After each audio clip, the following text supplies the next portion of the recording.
Mile stone makers എന്ന് പറഞ്ഞ ചാനലിൽ ഞാൻ ഹോസ്റ്റായിട്ട് നിന്നുകൊണ്ട് ഒരു പ്രോഗ്രാം ചെയ്തിരുന്നു. ഹോട്ട് സീറ്റ് എന്ന് പറഞ്ഞൊരു പ്രോഗ്രാം. അതിൽ രേണുസുതി ഗസ്റ്റായിട്ട് വന്നിരുന്നു. ഹോട്ട് സീറ്റ് എന്നൊരു പ്രോഗ്രാം മൈൽ സ്റ്റോണിന് വേണ്ടി ഞാൻ ചെയ്യാൻ തുടങ്ങിയിട്ട് ഏതാണ്ട് 1 വർഷത്തോളമായിരിക്കുന്നു. കഴിഞ്ഞ കൃത്യമായി പറയുകയാണെങ്കിൽ 2024 മെയ് തൊട്ട് ഞാൻ ഹോട്ട് സീറ്റ് അവിടെ ചെയ്യുന്നതാണ്. ഹോട്ട് സീറ്റിലേക്ക് വേണ്ടി അവർ എന്നെ വിളിക്കാറുണ്ട്, ഇടയ്ക്കിടയ്ക്ക് വിളിക്കാറുണ്ട്.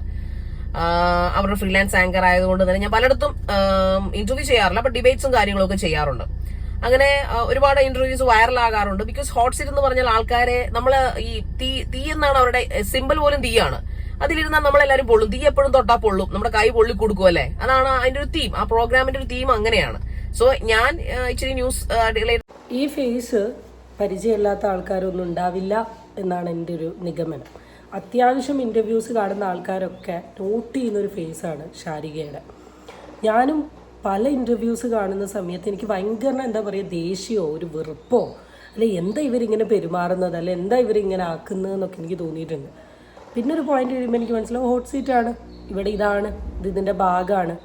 അപ്പോൾ പല ഹോട്ട് സീറ്റ് ഇൻ്റർവ്യൂവിൻ്റെ താഴെയുള്ള കമൻസുകൾ നമ്മൾ നോക്കുകയാണെങ്കിൽ നല്ല രീതിയിൽ ചീത്തവിളി കേൾക്കുന്ന ഒരാളാണ് ഈ ശാരിക എന്ന് പറയുന്നത്. കാരണം ആളുടെ ചോദ്യങ്ങളാണെങ്കിലും ആൾ പറയുന്ന രീതിയാണെങ്കിലും അല്ലെ ആൾ കൊടുക്കുന്ന മറുപടി ആണെങ്കിലും അല്ലെ ഫ്രണ്ടിൽ നിൽക്കുന്ന ഗസ്റ്റിനെ ഇൻസൾട്ട് ചെയ്യുന്ന രീതിക്കാണെങ്കിലും അത്യാവശ്യം നല്ല പൊങ്കാല കിട്ടുന്ന ആളാണ്. റീസെൻ്റ്ലി മൈൽ സ്റ്റോൺ മേക്കേഴ്സിൽ ഈ ശാരികയും രേണുസുതി ആയിട്ടുള്ള ഒരു ഇൻ്റർവ്യൂ വന്നു. First of all hearts off to Renusudhi. രേണുസുതിനെ എനിക്ക് ഏറ്റവും അഡ്മയർ ചെയ്തിട്ടുള്ള ഒരു ഇൻ്റർവ്യൂ ആണിത്. കാരണം ശാരിക ചോദിച്ചതിന് വെള്ളത്തിലുണ്ട പോലെ റിപ്ലൈ കൊടുത്തിട്ടുണ്ട്. നമുക്ക് ആ ഇൻ്റർവ്യൂ ആയി ബന്ധപ്പെട്ടിട്ട് ഇപ്പം ശാരികയ്ക്ക് നിറയെ പൊങ്കാല കേട്ടുകൊണ്ടിരിക്കുകയാണ്. അപ്പം അതുമായി ബന്ധപ്പെട്ടിട്ട് ആൾ കുറച്ച് കാര്യങ്ങൾ പറയുന്നുണ്ട്. അപ്പം നമുക്കത് എന്താന്ന് നോക്കാം. അങ്ങനെ ഇരിക്കുകയാണ് രേണുസുതി എന്ന് പറഞ്ഞ വ്യക്തിയെ ഗസ്റ്റായിട്ട് ഹോട്ട് സീറ്റിലേക്ക് കഴിഞ്ഞ ദിവസം, കൃത്യമായി പറഞ്ഞാൽ 2025 മെയ് 12-ാം തീയതിയാണ് എന്റെ ഓർമ്മ, വിളിക്കുന്നത്. നമ്മൾ ഹോട്ട് സീറ്റിലേക്ക് വിളിക്കുന്നു. ഈ രേണുസുതി എന്ന് പറഞ്ഞ വ്യക്തിയെ, അവരെ കുറിച്ച് ആദ്യം പറയട്ടെ. ഞാൻ ഒരുപാട് സമയമില്ലാത്തതുകൊണ്ടാണ് ഇത് ദീർഘിപ്പിക്കുന്നില്ല. അവര് റീൽസ് ചെയ്ത കാലം തൊട്ട് പച്ചത്തെറികൾ മാത്രം പറഞ്ഞ ആൾക്കാരാണ് മലയാളികൾ. അക്കൂട്ടത്തിൽ നിങ്ങൾക്ക് എന്നെ നോക്കിക്കൊള്ളുക. ഞാൻ എന്റെ ഡിബേറ്റ് ചാനലുകളിൽ, എന്റെ ന്യൂസ് ചാനലുകളിൽ എല്ലായ്പ്പോഴും എംപവറിംഗ് വുമൺ എന്ന് പറഞ്ഞ പോലെ അവരെ എല്ലായ്പ്പോഴും ഞാൻ പുകഴ്ത്തിയെന്നല്ല, അവരെ അവരുടെ വഴിക്ക് വിടാനാണ് ഞാൻ സംസാരിച്ചിരിക്കുന്നത്. സോ അങ്ങനെ സംസാരിച്ചൊരു വ്യക്തിയാണ് ഞാൻ. അതുകൊണ്ട് തന്നെ രേണുസുതി താങ്ക് യു ശാരിക എന്ന് പറഞ്ഞ രേണുസുതി ഒരുപാട് വട്ടം കമന്റ് ചെയ്തിട്ടുണ്ട് ന്യൂസ് ചാനൽസിന്റെ താഴെ. ഏതൊക്കെ ചാനലാണ് ഞാൻ പറഞ്ഞത്, നിങ്ങൾക്ക് വേണമെങ്കിൽ പോയി കണ്ടുപിടിക്കാം. So fine. ഞാനും രേണുസുതിയും ഈ ഇന്റർവ്യൂവിന് മുമ്പ് തന്നെ ബെസ്റ്റ് ഫ്രണ്ട്സ് ആയിരുന്നു. Best friends in the sense ഞങ്ങൾ തമ്മിൽ ശത്രുതയൊന്നുമില്ല. രേണുസുതിയെ തെറി പറയാത്ത 1,00,000 പേരിൽ അല്ലെ തെറി പറയാത്ത ആൾക്കാരിൽ 1% ആൾക്കാർ തെറി പറയാത്തവരുണ്ടെങ്കിൽ അതിൽ ഒരാൾ ഞാൻ തന്നെയാണെന്ന് എനിക്ക് 100% ഉറപ്പിച്ച് പറയാൻ പറ്റും. സോ അങ്ങനെ ഇരിക്കുകയാണ് രേണുസുതിയെ ഇങ്ങനെ ഒരു സംഭവത്തിലേക്ക് വിളിക്കുമ്പോൾ ഞാൻ അവിടുത്തെ പ്രോഗ്രാം പ്രൊഡ്യൂസറിനോട് ചോദിച്ചു ഇത് ശരിയാവോ, കാരണം ഞാൻ അവരെ കുറിച്ച് മോശം അങ്ങനെ പറഞ്ഞിട്ടില്ല. അപ്പോൾ ശരിക്കും അറിയാലോ ഇതിന്റെ ഷോ എന്താണെന്ന് രേണുസുതി വ്യക്തമായിട്ട് അറിയാം. അങ്ങനെ ഞങ്ങൾ നേരിട്ട് മീറ്റ് ചെയ്യുന്നു. ഞങ്ങളാരും രേണുസുതിയെ തെറി പറഞ്ഞു എന്ന് പറഞ്ഞിട്ടില്ലല്ലോ. ഓരോ വ്യക്തിക്കും ഓരോ കാര്യത്തിന് അവരുടേതായ രീതിയിലുള്ള അഭിപ്രായമുണ്ട്. ശാരിക എന്ന് പറയുന്ന വ്യക്തിക്ക് രേണുസുതിനെ സപ്പോർട്ട് ചെയ്യണമെങ്കിൽ സപ്പോർട്ട് ചെയ്യാം എന്ന് കരുതി ചുറ്റുമുള്ള ആൾക്കാർ രേണുസുതിനെ കുറ്റം പറയാൻ പറ്റില്ല എന്ന് പറയാൻ പാടില്ല. രേണുസുതിൻ്റെ ഇൻ്റർവ്യൂസ് ഒക്കെ നമ്മൾ കണ്ടിട്ടുണ്ട്. അതിൽ ചോദിക്കുന്ന ഒരു വേ ഓഫ് ചോദ്യമല്ല ഹോട്ട് സീറ്റിൽ കണ്ടത്. പക്ഷേ ഇതൊരു ഹോട്ട് സീറ്റ് ഇൻ്റർവ്യൂ ആണ്. അവരുടെ പെർമിഷനിലും അവരെ കൺസേണിൻ്റെ പുറത്തുമായിരിക്കാം മേ ബി ഈ ചോദ്യങ്ങളൊക്കെ ചോദിച്ചിട്ടുണ്ടാവുക. പക്ഷേ ജനങ്ങൾക്ക് ആ ചോദ്യവും ചോദിക്കുന്ന രീതിയും കാണുന്ന സമയത്ത് ഇറിറ്റേറ്റഡ് ആയി അവർ 4 പറഞ്ഞു. അത്രയേ ഉള്ളൂ. നിങ്ങളൊരു പബ്ലിക് പ്ലാറ്റ്ഫോമിൽ വന്നൊരു പ്രോഗ്രാം ചെയ്യുമ്പോൾ അതിൻ്റെ പോസിറ്റീവും നെഗറ്റീവ്സും പറയാനുള്ള റൈറ്റ് കാണുന്ന ആൾക്കാർക്കുണ്ട്. അത് അക്സെപ്റ്റ് ചെയ്യുക എന്നുള്ളത് ആണ് ഫസ്റ്റ് നിങ്ങൾക്ക് വേണ്ട ഒരു കാര്യം. ആൻഡ് ശാരിക എന്ന് പറയുന്ന ഒരാൾക്ക് അക്സെപ്റ്റ് ചെയ്യാൻ ഒരു പാടുമില്ല. വളരെ ബോൾഡായ സ്ട്രോങ് ആയ ലേഡിയാണത്. ആൻഡ് അതുപോലെ ശാരിക ചെയ്യുന്ന എല്ലാ ഇന്റർവ്യൂവിനും ശാരികയ്ക്ക് താഴെ നെഗറ്റീവ് കമന്റ് വരുന്നുണ്ട്. സോ അങ്ങനെ ഇരിക്കുകയാണ് രേണുസുതിയെ ഇങ്ങനെ ഒരു സംഭവത്തിലേക്ക് വിളിക്കുമ്പോൾ ഞാൻ അവിടുത്തെ പ്രോഗ്രാം പ്രൊഡ്യൂസറിനോട് ചോദിച്ചു ഇത് ശരിയാവോ, കാരണം ഞാൻ അവരെ കുറിച്ച് മോശം അങ്ങനെ പറഞ്ഞിട്ടില്ല. അപ്പോൾ ശാരികയ്ക്ക് അറിയാലോ ഇതിന്റെ ഷോ എന്താണെന്ന് രേണുസുതി വ്യക്തമായിട്ട് അറിയാം. അങ്ങനെ ഞങ്ങൾ നേരിട്ട് മീറ്റ് ചെയ്യുന്നു.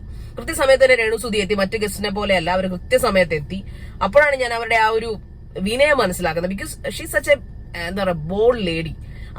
അവരുടെ പൂർണ്ണ അനുമതിയോടുകൂടിയാണ് അതിൽ ചോദിച്ചിരിക്കുന്ന ഓരോ ക്വസ്റ്റ്യൻസും ഞാൻ അവരോട് ചോദിച്ചിരിക്കുന്ന രീതി അവർ പ്രത്യേകം പറഞ്ഞു. അരഗന്റ് ആയിട്ട് തന്നെ ചോദിക്കണം.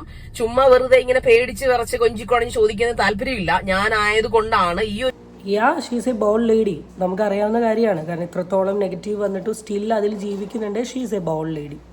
അതെ, ഹോട്ട് സീറ്റിൽ വരുമ്പോൾ അങ്ങനെയല്ലേ ചോദിക്കേണ്ടത്. അതിപ്പോൾ ഷാരികേനോട് പറഞ്ഞാലും പറഞ്ഞില്ലെങ്കിലും ഷാരിക അങ്ങനെ തന്നെയേ ചോദിക്കൂ. അപ്പോൾ ഷാരികയ്ക്ക് ആളോടുള്ള ഒരു ഇമോഷണൽ അറ്റാച്ച്മെൻറ്റിൻ്റെ പുറത്ത് അങ്ങനെ ചോദിക്കേണ്ടെന്ന് കരുതിയിട്ടാണ്. ഇതിപ്പോൾ എക്സ്പ്ലനേഷൻ തരേണ്ട ആവശ്യമൊന്നുമില്ല. മേ ബി ഷാരികയ്ക്ക് ഹേർട്ടാവുന്ന രീതിയിൽ എന്തേ കമൻറ്റോ കാര്യങ്ങളോ എന്തേ വന്നോ എനിക്കറിയില്ല. ഞാനായത് കൊണ്ടാണ് ഈ ഒരു ഷോ ഹോട്ട് സീറ്റ് ആയതുകൊണ്ട് മാത്രമാണ് രേണുസുതി മൈൽ സ്റ്റോണിലേക്ക് വന്നതെന്ന് അവരുടെ അണിയറ പ്രവർത്തകരോട്, അതായത് പ്രൊഡക്ഷൻ ടീമിനോടും മറ്റു ടീമുകളോടും ഇതിലാരാണോ ഇത് നടത്തുന്ന അധികാരികൾ അവരോട് രേണുസുതി അറിയിച്ചിരുന്നു. ആ ഒരു ഇതിന്റെ പേരിലാണ് എന്നെ വിളിക്കുന്നതും ഞങ്ങൾ തമ്മിൽ മീറ്റ് ചെയ്യപ്പെടുന്നതും. വളരെ സന്തോഷകരമായിട്ട് കൈകൊടുത്താണ് ഞങ്ങൾ ഗോതയിലേക്ക് ഇറങ്ങുന്നത്. അപ്പൊ ഈ രേണുസുതിയും ഞാനും അതിന് ചുറ്റും നിൽക്കുന്ന ക്യാമറാമാൻസും പ്രോഗ്രാം പ്രൊഡ്യൂസറും ചാനൽ ഹെഡും ഒക്കെ വെരി വെരി ഹാപ്പിയാണ്. ബിക്കോസ് ഞങ്ങൾ വളരെ അതിനു മുമ്പ് ചിരിച്ചു കളിച്ചിട്ടാണ് ഞങ്ങൾ ഗോതയിലേക്ക് ഇറങ്ങുന്നത്. തിരിച്ചിറങ്ങുന്നതും കെട്ടിപ്പിടിച്ചിട്ടാണ്. തീർച്ചയായിട്ടും ഇതിന്റെ കമ്പനിയിൽ ഞങ്ങൾ കെട്ടിപ്പിടിച്ച് നിൽക്കുന്ന ഫോട്ടോ ഒക്കെ ഞങ്ങൾ കൊടുക്കും, അതേ ഡ്രസ് ഇട്ട് തന്നെ കേട്ടോ. അതിൽ സ്റ്റാർട്ടിങ്ങിൽ നിങ്ങൾ പ്രൊമോയിൽ ഇട്ടിട്ടുള്ള ആ പീസ് കണ്ടാൽ തന്നെ അറിയാം മാനിപ്പുലേഷനാണ്. എങ്ങനെയെങ്കിലും വീഡിയോ ഫുള്ള് കാണാൻ വേണ്ടിയിട്ടുള്ള ഒരു ട്രിക്കാണ്. അത് നിങ്ങൾ പറയേണ്ട ആവശ്യമൊന്നുമില്ല. യൂട്യൂബ് ഹാൻഡിൽ ചെയ്യുന്നത് നമുക്ക് നന്നായിട്ട് അറിയാം. അപ്പോൾ ഇതിടുമ്പോഴുള്ള പ്രശ്നം എന്താ അറിയോ, ആരും വീഡിയോ ഫുള്ള് കാണില്ല. എല്ലാവരും ഇങ്ങനെ സ്കിപ്പ് ചെയ്ത് പോകും. കാരണം എന്താണ്, ആ വീഡിയോയിൽ മെയിൻ ഭാഗം എന്താണെന്ന് നോക്കാൻ വേണ്ടിയിട്ട്. അതിനൊന്നും നമ്മൾ കുറ്റം പറയുന്നില്ല. കാരണം യൂട്യൂബിൽ ആൾക്കാർ വീഡിയോസ് ഇടുന്നത് അക്കൗണ്ടിൻ്റെ അല്ലെ വീഡിയോൻ്റെ റീച്ചിന് വേണ്ടിയിട്ടാണ്. അപ്പോൾ ആ റീച്ച് കിട്ടാൻ വേണ്ടിയിട്ട് പലരും പല സ്ട്രാറ്റജീസാണ് യൂസ് ചെയ്യുക. That's why. അതൊന്നും നമ്മളിവിടെ പറയുന്നില്ല. എനിക്ക് തോന്നുന്നു ഇത്രയേ ഉള്ളൂ. ഒന്നെങ്കിൽ ഷാരികയ്ക്ക് കുറേ നെഗറ്റീവ് കമൻസ് വന്നതിൻ്റെ പുറത്ത് കാട്ടുന്ന ഒരു പരിപാടി അല്ലെങ്കിൽ ഒരു ഒച്ചപ്പാടാണിത്. ആൻഡ് ഇൻ്റർവ്യൂസൊക്കെ എന്താണ് മാനിപ്പുലേറ്റഡ് ആണ്, അല്ലെങ്കിൽ നിങ്ങൾ ഓൾറെഡി പ്ലാൻഡ് ആണ്, നിങ്ങൾ പ്ലാൻ ചെയ്ത് ചെയ്യുന്ന കാര്യങ്ങളാണ്, ചോദ്യങ്ങൾ നിങ്ങൾ ചോദിച്ചിട്ടാണ് ചെയ്യുന്നത് എന്നുള്ളതൊക്കെ നമുക്ക് കണ്ടാൽ അറിയാം. അപ്പോൾ പ്രത്യേകിച്ച് പറയേണ്ട ആവശ്യമൊന്നുമില്ല. അത്ര പൊട്ടന്മാരൊന്നും അല്ലല്ലോ ഇന്റർവ്യൂ കാണുന്നത്. എനിക്ക് എന്ത് ചെയ്യാൻ പറ്റും? 9 ലക്ഷം പേരാണ് 3 ദിവസത്തിനുള്ളിൽ അത് കണ്ടത്. അത് ഏതാണ്ട് ഇനി 1 മില്യൺ അടിക്കും, അതെന്തെങ്കിലും ആയിക്കോട്ടെ. അതിൽ 7000 പേരാണ് എന്നെ തെറി വിളിച്ചിരിക്കുന്നത്. രേണുസുതിയെ ഭയങ്കരമായിട്ട് ഇഷ്ടപ്പെട്ടു. I am happy with that. Because അവരത് ഡിസേർവ് ചെയ്യുന്നുണ്ട്. എന്നിലൂടെയെങ്കിലും രേണുസുതി, അതായത് ഇന്റർവ്യൂവിന്റെ തൊട്ടടുത്ത മൊമെന്റ് വരെയും അവരുടെ ക്ലിപ്പ് ബൈറ്റ്സ് എടുത്തു വെച്ച് അവരെ തെറി പറഞ്ഞ ആരാധകരാണ് ഇവിടെ വന്ന് കിടന്നിട്ട് രേണുസുതി ഇപ്പൊ വലിയ നല്ലതാണ്, രേണുസുതി നേരത്തെ നല്ലത് തന്നെയാണ്, രേണുസുതി മോശക്കാരി അല്ലായിരുന്നു, പക്ഷെ അവരെ ഒരു ആവശ്യമില്ലാത്ത രീതിയിൽ അവരുടെയും ലക്ഷ്മി നക്ഷത്രയുടെയും അവരോടൊപ്പം അഭിനയിക്കുന്ന ആൾക്കാരുടെയും ദാസേട്ടന്റെയും ഒക്കെ പേര് വലിച്ചടിച്ചുകൊണ്ട് രേണുസുതി 2ാമത് കെട്ടിക്കാൻ നടക്കുന്നു. ആ രേണുസുതിയുടെ മകനെ പോലും വെറുതെ വിടാതെ ടെറർ ചെയ്യിപ്പിച്ച, ഹരാസ് ചെയ്യിച്ച പ്രേക്ഷകരായ നിങ്ങളോട് എനിക്ക് വന്ന് ഇതിന്റെ ഒരു വിശദീകരണം നൽകേണ്ട ആവശ്യമില്ല. പക്ഷേ രേണുസുതിക്ക് നല്ല പോസിറ്റീവ് വന്നിട്ടുണ്ട്. ഇപ്പം ജനങ്ങളുടെ ഇരട്ടത്താപ്പിനെ കുറിച്ചാണ് സംസാരിക്കുന്നത്. നിങ്ങൾ മനസ്സിലാക്കേണ്ട ഒരു കാര്യം എന്താണെന്ന് വെച്ചാൽ, ഇപ്പം ഞാൻ എന്നെ പറ്റി പറയുകയാണെങ്കിൽ രേണുസുതി എന്ന് പറയുന്ന ഒരു വ്യക്തിയോട് എനിക്ക് ഹെയ്റ്റ് ഒന്നുമില്ല. അല്ലെങ്കിൽ ഈ പറയുന്ന ആൾക്കാരെ പറ്റി എനിക്ക് പറയാൻ പറ്റില്ല. എനിക്ക് പേഴ്സണലി ഹെയ്റ്റ് ഒന്നുമില്ല. രേണുസുതി ചെയ്യുന്ന ചില പ്രവർത്തികൾ കാണുമ്പം നമ്മൾ അതിന് പറയുന്നു. അത് എൻ്റെ വീഡിയോ കണ്ടിട്ടുള്ള ആൾക്കാർക്ക് അറിയാം. ഞാൻ വളരെ പോസിറ്റീവായ രീതിയിലാണ് ഞാൻ ആ വീഡിയോ പോർട്രേറ്റ് ചെയ്യുന്നത്.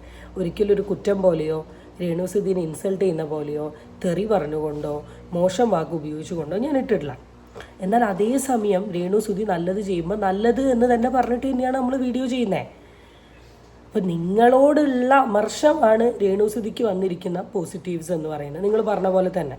കാരണം സ്റ്റേജിൽ വന്നിരുത്തി നിങ്ങൾ ചോദിക്കുന്ന ചോദ്യങ്ങൾ, നിങ്ങൾ എത്ര ബ്ലാൻഡ് ആണെങ്കിലും നിങ്ങൾ പ്രിപ്പയർഡ് ആണെങ്കിലും കാണുന്ന ആൾക്കാർക്ക് നിങ്ങളവരെ ഇങ്ങനെ ഇറിറ്റേറ്റ് ചെയ്യാവുന്ന രീതിയിലാണ് തോന്നുന്നത്. അതുകൊണ്ടാണ് അവർ പറയുന്നത്. ഇത് മനസ്സിലാക്കേണ്ട കാര്യം, ഈ കമൻറ്റ് മാറിയും വന്നും ഒക്കെ ഇരിക്കും. ഒരു വീഡിയോയിൽ ഫുള്ള് ചീത്തയാണ്, അടുത്ത വീഡിയോയിൽ കൈയടിക്കും, അടുത്ത വീഡിയോയിൽ ചീത്ത പറയും, അടുത്ത വീഡിയോയിൽ തെറി വിളിക്കും. ഇതൊക്കെ it's A part of social media. ഇപ്പം ഇത്രയും ബോൾഡായിട്ടുള്ളൊരു ലേഡി ഇതിപ്പോൾ പറയുന്ന ആവശ്യം എന്തുകൊണ്ടാണെന്ന് എനിക്കറിയില്ല. ഇതിങ്ങനെ മാറും. ജനങ്ങളുടെ ഒപ്പീനിയൻ ഇങ്ങനെ മാറി മറിഞ്ഞുകൊണ്ടേയിരിക്കും. നമ്മൾ അതിൽ നോക്കണം. നമ്മളെന്താ ചെയ്യുന്നത്, നമ്മളതിൽ പോവും. കൂടെ ഇൻ്റർവ്യൂ ചെയ്ത ആൾക്കും പരാതിയില്ല, ഇപ്പുറത്തെ ആൾക്കും പരാതിയില്ല. എനിക്ക് തോന്നുന്നു ഒരു കൈൻഡ് ഓഫ് അക്സെപ്റ്റ് ചെയ്തതിൻ്റെ സന്തോഷമായിരിക്കാം ചിലപ്പം പറഞ്ഞിട്ടുണ്ടാവുക. ഈ കഥ അറിയാതെ ആട്ടം കാണുന്ന ചില പൊട്ടന്മാരുണ്ടല്ലോ, ആ പൊട്ടന്മാരാണ് ഈ 7000 പേരെന്ന് വിശ്വസിക്കുന്ന ഒരാളാണ് ഞാൻ. അപ്പൊ അതുകൊണ്ട് തന്നെ എനിക്ക് ഇതൊന്നും കേട്ടിട്ട് ഒരു ചുക്കും സംഭവിക്കാൻ പോകുന്നില്ല. പക്ഷെ 2 എണ്ണം പറയണമല്ലോ, വേറൊന്നും കൊണ്ടല്ല പറഞ്ഞത്. മൈത്രേന്റെ താഴെ വന്നിട്ട് ഒരുപാട് ആൾക്കാർ എന്നെ ഇതിൽ 10, 2000, 3000 കമന്റ് വന്നു. പക്ഷെ അതിൽ ഇരട്ടി എനിക്കിപ്പോ കിട്ടി. I am happy with that. But അതിലെനിക്ക് മറുപടി നിങ്ങളോട് പറയേണ്ട ആവശ്യമില്ല. ബിക്കോസ് ഇതാണ് ഞാൻ പറഞ്ഞത്. എനിക്ക് ഹേർട്ടായിട്ടില്ല എന്ന്. എനിക്ക് തീരെ ഹേർട്ടായിട്ടില്ല. നിങ്ങൾ പറഞ്ഞത് എനിക്ക് ഒരു പ്രശ്നം ഉണ്ടാക്കിയിട്ടില്ല എന്ന് തെളിയിക്കുന്ന കാര്യങ്ങളാണ് ഇപ്പോൾ പറഞ്ഞത്. നെഗറ്റീവ്സ് അക്സെപ്റ്റ് ചെയ്യൽ കുറച്ച് പാടാണ്. കുറച്ച് ഫ്രണ്ടോട്ടൊക്കെ പോയി കഴിയുമ്പോൾ അത് അക്സെപ്റ്റ് ചെയ്യാനുള്ള കഴിവൊക്കെ കിട്ടുമായിരിക്കും. പിന്നെ എവിടെ എന്ത് പറയണം, എങ്ങനെ പറയണം, ആരെ സപ്പോർട്ട് ചെയ്യണം, ആരെ സപ്പോർട്ട് ചെയ്യേണ്ട എന്നുള്ളതൊക്കെ വീഡിയോ കാണുന്ന ആൾക്കാരുടെ ഇഷ്ടമാണ്. അപ്പം നമ്മൾ സപ്പോർട്ട് ചെയ്യണം എന്ന് പറഞ്ഞുകൊണ്ട് ആരും സപ്പോർട്ട് ചെയ്യില്ല, നിങ്ങൾ സപ്പോർട്ട് ചെയ്യേണ്ട എന്ന് പറഞ്ഞുകൊണ്ട് ആരും സപ്പോർട്ട് ചെയ്യൂല. നിങ്ങളിനിപ്പോൾ രേണുവിനെ സപ്പോർട്ട് ചെയ്തല്ലോ എന്ന് പറഞ്ഞിട്ടുണ്ടെങ്കിൽ അടുത്ത സെക്കൻഡിൽ ചിലപ്പോൾ രേണുവിനെ മാറ്റിയും പറയും. ഇതൊന്നും പറയേണ്ട ആവശ്യമില്ല, ഇതിൻ്റെ ആവശ്യമേ ഇല്ല. ഇത് പറഞ്ഞതുകൊണ്ട് ഇതിൽ പ്രത്യേകിച്ച് ഒരു മാറ്റവും ഉണ്ടാവാൻ പോകുന്നില്ല. അപ്പോൾ 7000 നെഗറ്റീവ് കമൻറ്റ് കൊണ്ടുവന്ന ഒരു ഇമ്പാക്റ്റാണ് ഇവിടെ ഇപ്പോൾ കാണുന്നത് എന്നാണ് എൻ്റെ ഒരു പേഴ്സണൽ ഒപ്പീനിയൻ എന്ന് പറയുന്നത്. സോഷ്യൽ മീഡിയയിൽ നിൽക്കുന്ന ഏത് വ്യക്തികളാണെങ്കിലും പോസിറ്റീവും നെഗറ്റീവും ഒരുപോലെ അക്സെപ്റ്റ് ചെയ്യാൻ പറ്റുമെങ്കിൽ മാത്രം ഈ പണിക്ക് നിൽക്കുക. അല്ലാണ്ട് ഒരു നെഗറ്റീവ് വരുമ്പോഴേക്ക് ഇങ്ങനെയൊക്കെ വലിച്ചു വാരി കയറി റിയാക്ട് ചെയ്ത് പിന്നെ വീണ്ടും എന്നെ ഇതൊന്നും ബാധിച്ചില്ല എന്ന് പറയുന്നതിൽ എന്താണ് സത്യം എന്ന് ആലോചിക്കേണ്ടിയിരിക്കുന്നു. ഞാൻ പോയി പണി